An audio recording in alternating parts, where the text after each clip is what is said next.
योग सूत्र का विचार करते हुए योग सूत्र के 40 सूत्र तक हम लोगों का विचार हुआ। इसके बाद में आगे कहते हैं 41वें सूत्र की अवतरणिका का है। उसमें लिखा अथ लब्ध स्थिति कस्य चेतसः किम स्वरूपा किम विषया वा समापत्तिः इति तदुच्यते। क्या लिखा?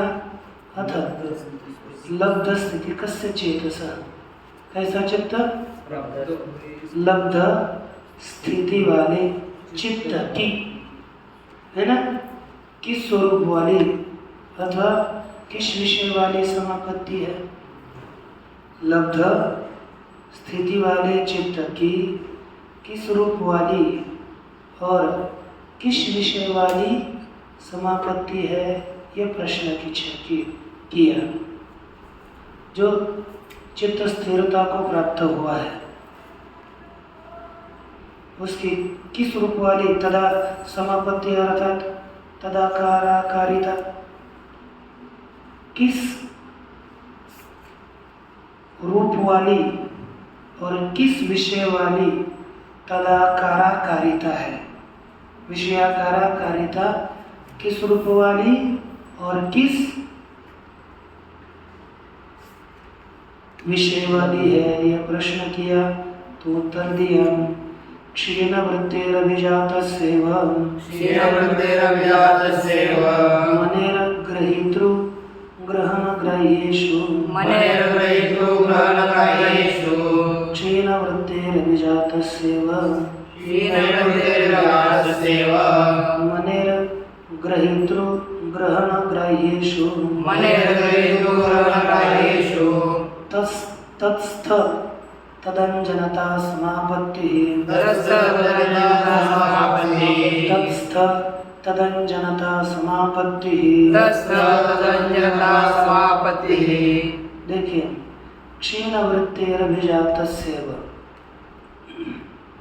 क्षीण वृत्ति है तो क्षीण हो चुकी है वृत्तियां जिसकी,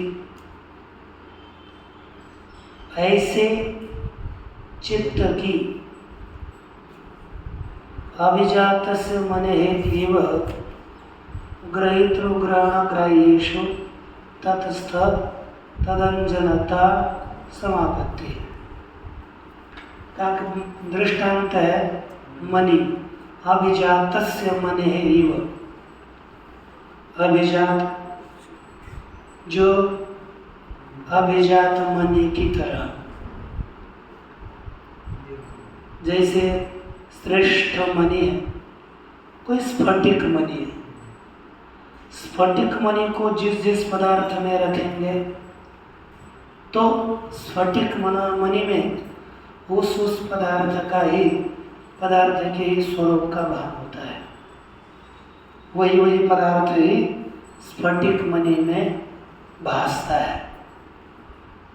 जिस पदार्थ के साथ संबंध होगा वही पदार्थ वहाँ भासेगा, अन्य नहीं। अब ये कहा, तब कहते हैं उसी तरह क्षीण वृत्ति है चित्तस्य, जोड़ना है, जिसकी वृत्तियां सभी क्षीण हो गई है, ऐसे चित्त की ग्रहीतृ ग्रहण ग्राह्येषु, ग्रहीतृ अर्थात ग्रहण करने वाला, ग्रहण ज्ञान और ग्राह्य विषयों में, ग्रहीता ग्रहण और ग्राह्य इन विषयों में क्या होती है? तत्स्थ तदंजनता समापत्ति। तत्स्थता और तदंजनता, उसमें स्थित होना और उसके ही आकार से युक्त होना रूपी समापत्ति होती है। अब देखिए तत्स्थस्य तदंजनता समापत्ति होगी तो देखिए भाव टीका में थोड़ा विषय और स्पष्ट होगा। तत्स्थ तदंजनता समापत्ति का कहते हैं उसमें स्थित हुई चित्त की तदाकार होना ही समापत्ति है। अर्थात ग्रहण करता, ग्रहण ज्ञान और ग्राह्य विषयों में स्थित हुआ जो चित्त, उसकी तदाकारता की प्राप्ति ही समापत्ति है। उसके आकार की प्राप्ति होना ही समापत्ति है। तो आगे देखो, टीका म्हणजे भाष्य। क्षीण वृत्ति, क्षीण वृत्ति अर्थात प्रत्यस्तमित प्रत्ययस्य, जिसकी सभी प्रत्यय वृत्तियां क्षीण हो चुकी है, क्षीण हुई है वृत्तियां जिसकी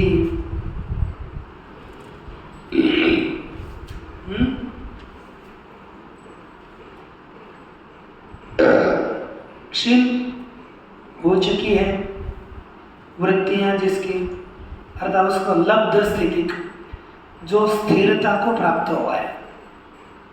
अब जिसका चित्त की वृत्तियां क्षीण हुई, जो स्थिरता को प्राप्त हो गया, ऐसे चित्त की, ये चित्त का वाचक शब्द है। अब दृष्टांत का विस्तार करने जा रहे हैं। दृष्टांत के विस्तार में कहते हैं कि यथा स्फटिक उपाश्रय भेदात, जैसे एखादा स्फटिक अपने आश्रयों के भेद से, है ना, अभिजातस्य मनेरिव, इस प्रतीक है। अभिजातस्य एव मने है, ये दृष्टांत का कथन है। तो उसका प्रतिपादन करते हैं कि यथा स्फटिक उपाश्रय भेदात, जैसे स्फटिक आश्रयों के भेद से तत्त रूपों पर रखता है, उन रूपों से युक्त होता हुआ उपाश्रय रूपाकारेण निर्भासते, जो उसका आश्रय है, नजदीक का आश्रय, उसके आकार से भासता है। अब स्फटिक के नजदीक, देखो उपाश्रय माने नजदीक का आश्रय, उसके समीप यदि हमने स्फटिक के लाल कुछ आश्रय रखा तो लाल रूप से भासता है, हरा रखा तो हरा, नीला के नीले रूप, यानी अपने अपने आश्रय के रूप से वह स्फटिक भासता है। एक नहीं, समीप जैसा होगा वैसा भासता है। तथा ग्राह्य आलम्बनोपरक्तम चित्तम, ग्राह्य विषय से संबद्ध हुआ चित्त ग्राह्याकार हो जाता है। ग्राह्य समापन्न अर्थात ग्राह्याकार, ग्राह्य के आकार वाला होता है। ग्राह्य माने ग्राह्य स्वरूपाकारेण निर्भासते, ग्राह्य विषय के आकार से भासता है। तथा उसी प्रकार भूत सूक्ष्मोपरक्तम, भूत सूक्ष्म भूतों से संबंधित चित्त, भूत सूक्ष्म समापन्नम, भूत सूक्ष्म के आकार वाला हो जाता है। अर्थात भूत सूक्ष्म के रूप से रूपाभास होता है, भूत सूक्ष्मों के रूप से प्रतीत होता है। तथा स्थूलाम्बनोपरक्तम, स्थूलालंबनोपरक्तम, स्थूल आलंबनों से युक्त चित्त, स्थूल रूप समापन्नम, स्थूल रूप से युक्त हुआ, स्थूल रूपाभासम भवति, स्थूल रूप के आभास वाला होता है। तथा विश्व भेदोपरक्तम, उसी प्रकार सभी भेदों से युक्त हुआ चित्त सभी भेदों के आकार वाला होता है। एक नहीं, समापत्ति का अर्थ है तदाकाराकारिता। फिर वो चित्त कैसा भासता है? विश्व रूपाभासम भवति, सबके रूप के आभास वाला हो जाता है। ठीक है ना? भिन्न भिन्न ग्राह्य पदार्थ वाला तत्त रूप वाला होकर भासता है। तथा ग्रहणेषु अपि इंद्रियेषु अपि द्रष्टव्यम, उसी प्रकार ग्रहणों में अर्थात इंद्रियों में भी समझना चाहिए। कैसे? ग्रहणालंबनोपरक्तम ग्रहण समापन्नम भवति ग्रहण स्वरूपाकारेण निर्भावस्यते। है कि नहीं? ग्रहण के आलंबन से युक्त, ग्रहणाश्रय से युक्त चित्त क्या हो जाता है?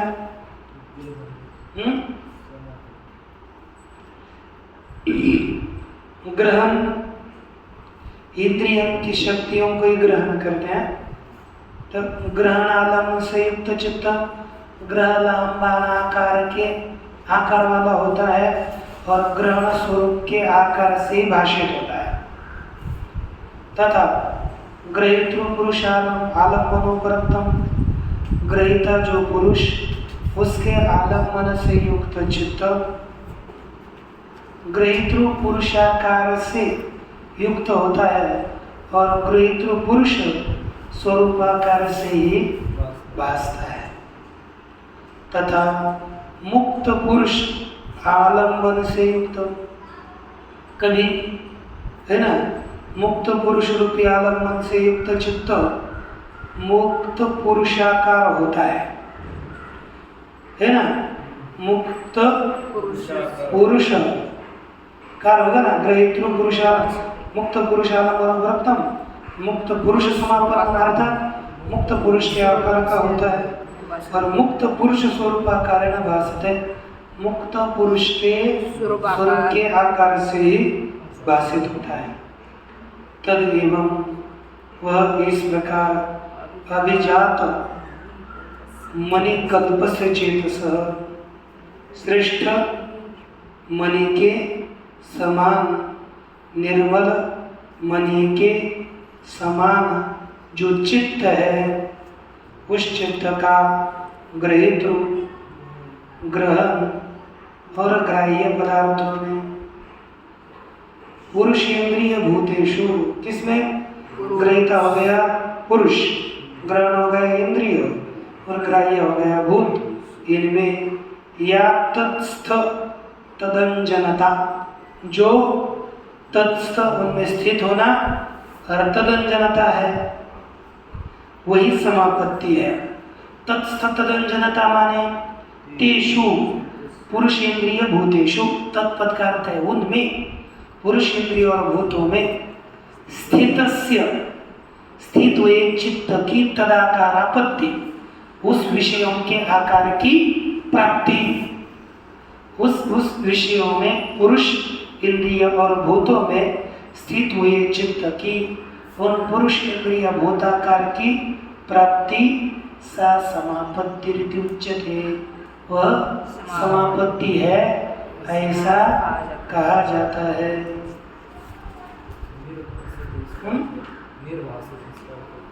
प्रकाशित होता है, भासता है। निर्भुस उसमें क्या है? निश्चित रीति से भासता ही नहीं होगा, लेकिन भासना मुख्य अर्थ है। तत्त आकार से उसके भान होता है, ये मुख्य है। कभी कभी उपसर्ग का ले लो न ले लो उतना कोई महत्व नहीं है। निश्चित रीति से भासता ही नहीं होगा, लेकिन प्रकाशित होता है, सभी अर्थ है। तत्त आकार से प्रकाशित होता है। ये जैसे आपनोति का भी अर्थ है प्राप्त करना, और प्राप्नोति का भी अर्थ है प्राप्त ही करना, और क्या अलग नहीं है। यहाँ अलग नहीं है, ये बता तो नहीं ले, अलग ही लेना है तो अलग ही अलग होगा, लेकिन यह नहीं है। प्रकाशित होना ही अर्थ है। निश्चित भासता है, इतना कर सकते हैं, लेकिन भासता है, प्रकाशित होता है, यही अर्थ है। कहीं कहीं अर्थ बदलता है, लेकिन सब जगह पर। अब देखो इसमें आगे और सूत्र दिया, तत्र शब्दार्थ ज्ञान विकल्पैः संकीर्णा सवितर्का समापत्तिः तत्र शब्दार्थ ज्ञान विकल्पैः संकीर्णा सवितर्का समापत्तिः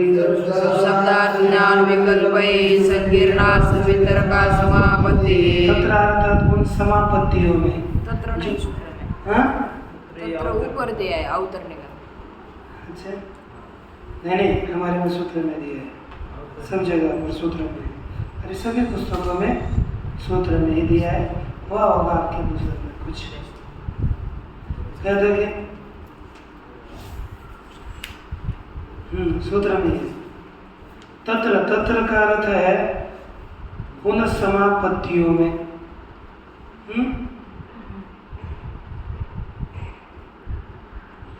सा एषा समापत्तिश्चतुष्टयी कर रही है, चौथी समापत्ति है। अब उसमें प्रथम समापत्ति का कथन करने जा रहे हैं। क्या है? शब्दार्थ ज्ञान विकल्पैः संकीर्णा सवितर्का समापत्ति। क्या कहा? किससे युक्त? शब्द, अर्थ, ज्ञान इत्यादि विकल्पों से युक्त समापत्ति सवितर्का समापत्ति है। इससे युक्त समापत्ति को क्या कहेंगे? सवितर्का समापत्ति। अब देखो समापत्ति अर्थात संप्रज्ञात समाधि। समापत्ति माने तदाकारिता। समापत्ति का अर्थ क्या है? तदाकार, चित्त की तदाकारिता। यही समापत्ति अभी आप तो बता रहे हैं ना, चित्त उसके आकार का होना। तो सवितर्क समाधि समझो, चित्त तदाकार हो गया सब। तो देखो क्या कहते हैं,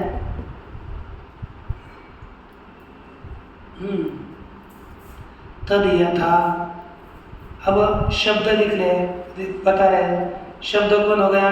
इसमें हम लोग समाज में कर सकते हैं। शब्द ज्ञानांच शब्दार्थ ज्ञानानि तेषां विकल्पः शब्दार्थ ज्ञान विकल्पः तैः शब्दार्थ ज्ञान विकल्पैः। ठीक नहीं?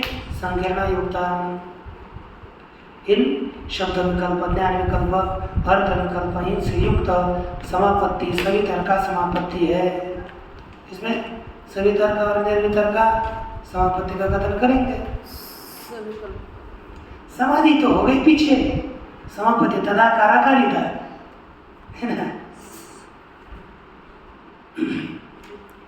अब देखो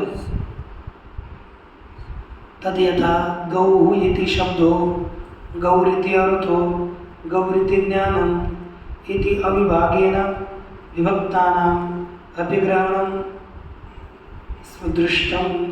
कहते तद यथा, जिस प्रकार गौरिति शब्द, गौ ऐसा शब्द है, गौरिति अर्थो गौ ऐसा ज्ञान है कि नहीं? और गौरिति अर्थ, पहला गौ इति शब्द, गौ ऐसा अर्थ और गौ ऐसा ज्ञान, ऐसे अविभाग से गौ गौ इस प्रकार अविभाग है, लेकिन विभक्ता नाम अभिग्रहणम दृष्टम है कि नहीं? अविभाग से विभक्तों का भी अविभाग रूप से, अविभक्त रूप से ग्रहण ज्ञान देखा गया है। एक काल में ग्रहण होता है कि नहीं? गौ शब्द भी हो गया, ज्ञान भी हो गया, अर्थ भी हो गया। इनका विभक्तों का भी अविभक्त रूप से ग्रहण देखा गया है।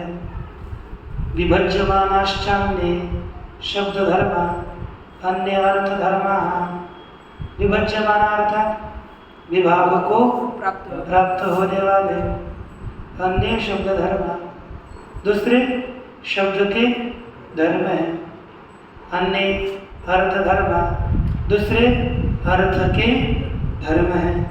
अर्थात शब्द के धर्म अलग और अर्थ के धर्म अलग। अन्य विज्ञान धर्म दूसरे क्या है?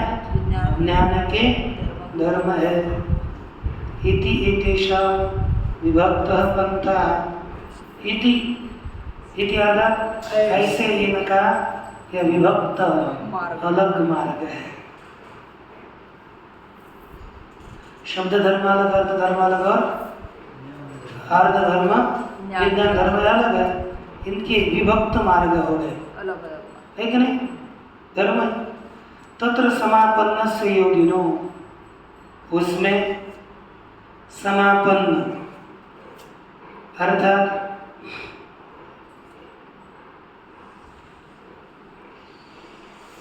एकाग्र चित्त वाला योगी, उसमें सम्यक रीति से समापन्न हुआ ना, है ना? उसको समापत्ति संप्रज्ञाति समाधि को यहाँ बताने जा रहा है। लेकिन उसमें एकाग्र हुआ, तदाकारता को प्राप्त हुआ जो योगी है, उस योगी को योगवाद्यर्थ समाधि प्रज्ञायाम समारूढ़, जो गो इत्यादि विषय समाधि बुद्धि में आरूढ़ हुआ, सचेत शब्द अर्थ ज्ञान विकल्पान्वित उपावर्तते, और वह यदि शब्द अर्थ ज्ञान इन विकल्प से अनुविद्ध रहता है, युक्त रहता है, अर्थात शब्द अर्थ ज्ञान से तदाकार तो वृत्ति बनाई, लेकिन शब्द अर्थ ज्ञान से अनविद्ध वह वृत्ति रही, युक्त वृत्ति रही, तो सा संकीर्ण समापत्ति। और कौन सी बोली जाती है? संकीर्ण समापत्ति कहेंगे। उसका नाम क्या होगा? संकीर्ण समापत्ति। माने हम इसको सविकल्प युक्त है ना, तो सवितर का संकीर्ण है कि नहीं? सविकीर्ण वही सवितर्क समापत्ति कहलाएगी। सविकल्प उस विषयों में सविकल्प समाधि वह कही जाएगी। क्योंकि हम कि ऐसा नहीं है कि ब्रह्माकार वृत्ति करना वही समाधि है। हमारा चित्त किसी के आकार का होकर तदाकारी हो गया तो भी तो एक समाधि की तरह ही है ना। कोई किसी विषय को देख करके एक तक उसके आकार का, लेकिन एकाग्र तो चित्त हो रहा है ना, किसी विषय में हो रहा है लेकिन एकाग्र हो रहा है। और तभी जब ऐसे हम अपना ध्यान अलग अलग स्थानों में लगाएंगे तो उसका अलग अलग फल भी मिलता है। अलग अलग यहाँ फल लगाए, कंठ में ध्यान करेंगे अलग है, यहाँ ध्यान करेंगे छाती में करेंगे अलग है, गुरुधाम में करेंगे फल अलग अलग है। उसको जो जिसको चाहे उस फल को प्राप्त कर सकता है। उसकी क्या सिद्धि करनी है आपको? भुवन त्रिभुवन का ज्ञान हो सकता है। केवल हमने चित्त को लगाया तो 3 भुवनों में क्या है, मेरू पर्वत कहाँ है, किधर है, उसका क्या कैसा भाग है, ये सब का ज्ञान होगा। लेकिन ये चिंतन ध्यान करने से, इसलिए अपने पूर्व ऋषि समाधि अवस्था में जा करके ध्यान लगा करके तत्त पदार्थों का साक्षात्कार करके लिखते थे। ये उनका था। अब देखते हैं हम आगे यहाँ पर दूसरी निर्वितर्का समापत्ति क्या है, बहुत बड़ी है। चलो यही देखते हैं क्या है। स्मृति परिशुद्धो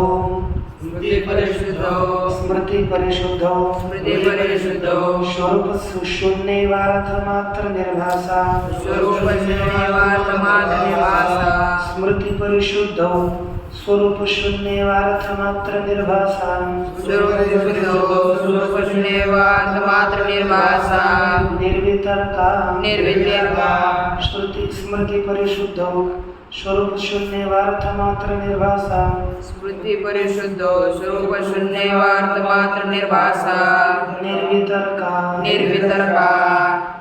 देखिए स्मृति परिशुद्धो, स्मृति की परिशुद्धों का अर्थ कर दिया है निवृत्ति होने जाने पर, शुद्ध हो जाने पर होना चाहिए ना। तो देखिए स्मृति की, और ये सूत्र है, लेकिन आज हम सूत्र का अर्थ न देख करके बस इसके अवतर निकालेंगे। देखो, यदा पुनः संकेत रूप शब्द संकेत रूप स्मृति परिशुद्ध, और पुनः जब शब्द संकेत रूपी यानी शब्दार्थ ज्ञान रूपी स्मृति की शुद्धि अर्थात निवृत्ति होने पर, परिशुद्धि का अर्थ लिखा है अपनय निवृत्ति, स्मृति की परिशुद्धि अर्थात स्मृति की निवृत्ति होने पर श्रुतानुमान ज्ञान विकल्प शून्यायाम, श्रुत अनुमान ज्ञान इन विकल्पों से रहित हो गई। जहाँ पर श्रुत ज्ञान नहीं है, आगम ज्ञान नहीं है, अनुमान ज्ञान नहीं है, इस प्रकार के ज्ञान से रहित हो गए। ऐसे समाधि में स्वरूप शून्य विकल्प शून्य समाधि प्रज्ञा में स्वरूप मात्रेण अवस्थित, केवल स्वस्वरूप रूप से स्थित जो अर्थ है तब स्वरूपाकार मात्रतया अवच्छिद्यते, वह स्वरूप केवल स्वरूप के आकार मात्र से ही अवच्छिन्न होता है। केवल स्वरूपाकार इस मात्र से ही निश्चित होता है, उसका ज्ञान हो जाता है। शब्द थोड़े अलग है ना, देखिए स्वरूपाकार से न्यायते ऐसा लिखना चाहिए था। सा निर्वितर्क समापत्ति, वह निर्वितर्क समापत्ति है। देखो, तत्परम प्रत्यक्षम, और वही सबसे श्रेष्ठ प्रत्यक्ष है। तच्च श्रुतानुमानयोर बीजम, वही श्रुत आगम ज्ञान और अनुमान का कारण है। प्रत्यक्ष ही श्रुति और अनुमान का कारण है।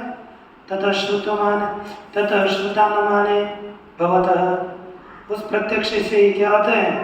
श्रुति और आगम ज्ञान और अनुमान होता है। न च श्रुतानुमान ज्ञान स्वभूतम तद दर्शनम, वह दर्शन श्रुतानुमान और श्रुत ज्ञान और अनुमान ज्ञान के सहित नहीं होता। तस्मात् असंकीर्तनम, असंकीर्णम, असंकीर्ण अर्थात अमिलित, जो खाने से मिलित नहीं है। प्रमाणांतरेण असंकीर्णम, इसलिए दूसरे प्रमाण से अयुक्त, जो युक्त नहीं है, ऐसा योगिनः, योगियों के निर्वितर्क समाधिजम दर्शनम, ऐसा ज्ञान किसका होता है? निर्वितर्क समाधि से उत्पन्न होने वाला ज्ञान होता है। वही निर्वितर्काया समापत्ति अस्य है ना, उसी का निर्वितर्क अस्य निर्वितर्काया समापत्ति, इस निर्वितर्क समापत्ति का लक्षण सूत्रेण द्योत्यते, सूत्र के द्वारा प्रकाशित किया जाता है, बताया जाता है, और वो देखना चाहिए कर। ओम पूर्णमदः पूर्णमिदं पूर्णात् पूर्णमुदच्यते पूर्णस्य पूर्णमादाय पूर्णमेवावशिष्यते।